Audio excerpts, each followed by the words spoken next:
ఏ government వస్తుంది అనుకుంటారు madam? Maybe Jagan అండి.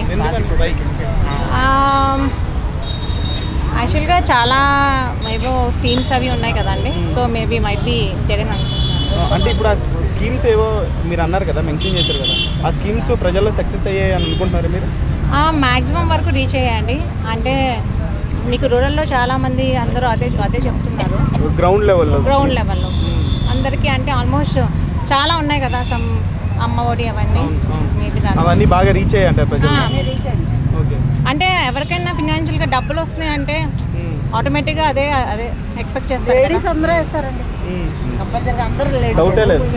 మీరు వేస్తారమ్మా?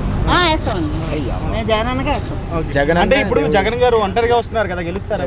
వస్తారు ఖచ్చితంగా. చూడండి మళ్ళీ సార్ వచ్చినప్పుడు చూడండి. ఇప్పుడు జగన్ గారికి చంద్రబాబు నాయుడు గారికి డిఫరెన్స్ చెప్పమంటే ఏం చెప్తారు? చంద్రబాబు నాయుడు గారు అయితే మేబీ నా ఒపీనియన్ అయితే డెవలప్మెంట్ ఉంటుందండి.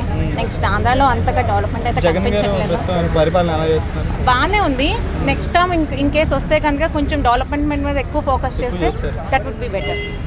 ఓకే, సో ఎన్ని సీట్లు వస్తాయి అనుకున్నారు? పోయినసారి జగన్ గారికి 150 సీట్స్ వచ్చినాయి, 175. ఈసారి ఎన్ని వస్తాయి అనుకున్నారు?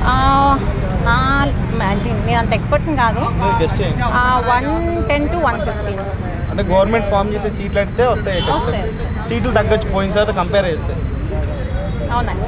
మరి పవన్ కళ్యాణ్ గారు జగన్ గారు పవన్ కళ్యాణ్ గారికి అంటే జనాలు అయితే కనిపిస్తున్నారు కానీ అది ఓట్ బ్యాంక్గా కన్వర్ట్ అవుతుందని అది నేనైతే అనుకోవట్లేదు. మేబీ అంటే చరిష్మా వల్ల రావచ్చు. నెక్స్ట్ టైం చూద్దాం, తనకు కూడా అవకాశం వస్తే ఏమైనా చేస్తారేమో. కాకపోతే రైట్ నో అయితే జగన్ ఇంకొక నెక్స్ట్ స్కీమ్స్ వల్ల ఎక్కువ ఫాలోయింగ్ ఉందంట. ఏదైనా ఏ గవర్నమెంట్ అయినా కానీ 10 years వరకు పీపుల్ యాక్సెప్ట్ చేస్తారండి. నెక్స్ట్ టైం కంపల్సరీగా చేంజ్ అయితే ఉంటుంది. Thank you.